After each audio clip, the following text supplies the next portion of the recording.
भगवान श्री कृष्ण की नीति के चलते अर्जुन के पुत्र अभिमन्यु को चक्रव्यूह को भेदने का आदेश दिया गया।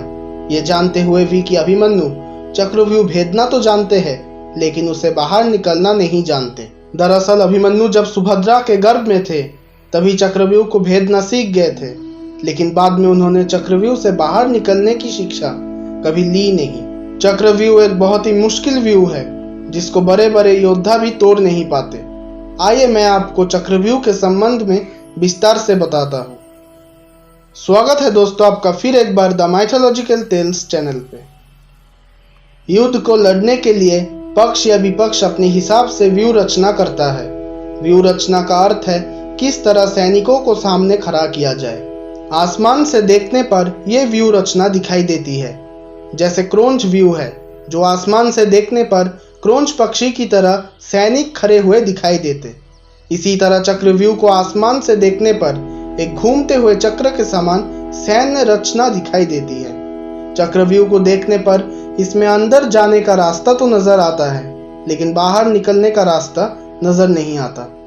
ये तो कोई बहुत ध्यान से देखे तो ही संभव होगा, लेकिन इसके लिए आपको आकाश से देखना होगा। कहते हैं कि चक्रव्यूह की रचना ड्रोन ने की थी।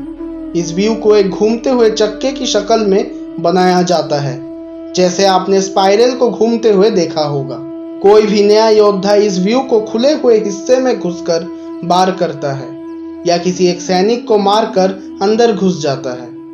यह समय क्षण भर का होता है, क्योंकि मारे गए सैनिक की जगह तुरंत ही दूसरा सैनिक ले लेता है। अर्थात योद्धा के मरने पर चक्रव्यूह में उसके बगल वाला योद्धा उसके स्थान ले लेता है, क्योंकि सैनिकों की पहली कतार घूमती रहती है। जब कोई अभिमन्यु जैसा योद्धा व्यू की तीसरी कतार में पहुंच जाता है तब उसके बाहर निकलने के रास्ते बंद हो जाते हैं। यदि वो पीछे मुड़कर देखेगा तो पता चलेगा कि पीछे तो सैनिकों की कतार बंद फौज खड़ी है।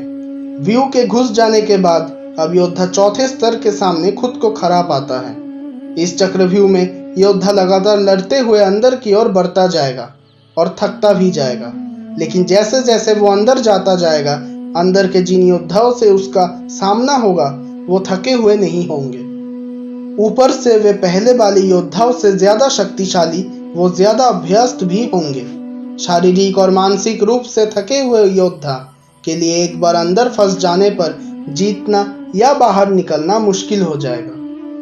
कुशल योद्धा देखता है कि बाहर की ओर योद्धाओं का गंतव्य कम है, जबकि अंदर की योद्धाओं का गंतव्य ज्यादा। गंतव्य को बराबर या कम करने के लिए यह जरूरी होगा कि बाहर की ओर खड़े अधिक से अधिक योद्धाओं को मारा जाए।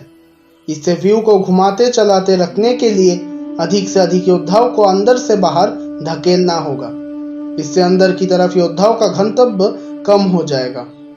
पहले नुमा इस व्यू रचना में योद्धाओं के स्थान परिवर्तन से ये पूरा घूम जाता है। निश्चित है कि एक कुशल योद्धा को यह भी मालूम होता है कि घूमते हुए चक्रव्यूह में एक खाली स्थान भी आता है जहां से निकला जा सकता है। ये भी कि वो अपने बल से हर कतार के एक एक योद्धाओं को मारते हुए बाहर निकल आए। अगर आपको ये वीडियो पसंद आया तो लाइक, शेयर और कमेंट कीजिए, और ऐसे ही नए नए वीडियोस देखने के लिए सब्सक्राइब कीजिए।